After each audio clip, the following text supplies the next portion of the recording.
Hello everybody, welcome back to HardReset.Info channel. Today I'll show you how to easily fix the speaker not working on your HonorPad V9.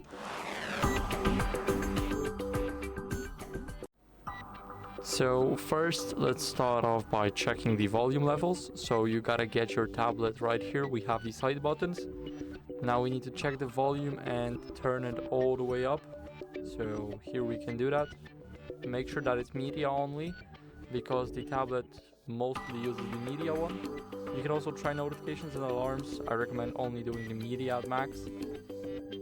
Now, after that, we need to try and check if the speaker grill is filled with something. So, for example, here we have the speaker grills, and also we have them on the second side. So we got them on both sides. Now we need to make sure that they are clean. If they aren't, then we need to try and clean them with a soft brush or compressed air. I recommend the second one.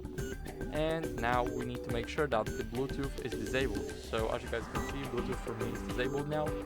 But if yours is enabled, then it might be connected to any other device, including your car, headphones, and much more. So make sure to turn off the Bluetooth to make sure that the audio isn't rerouted to other devices. Now what you guys can try to do is go over to settings and update your software. So scroll a bit down, go to system and updates, almost at the bottom. Here we have the software update, and now it will check automatically if you run the latest version of your software, just like me. If you do, then that's great.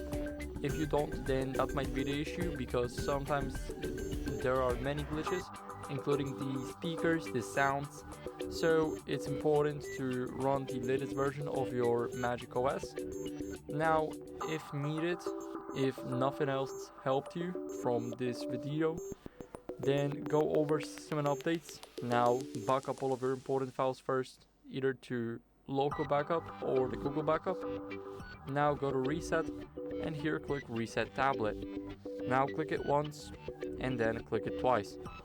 So even if the factory reset did not help you, then the issue might be with the hardware and not the software, and I recommend you guys visiting the service Stego to get it checked out. So that'd be it. I hope this video helped you, and if it did, then leave a like, sub, and a comment. Bye.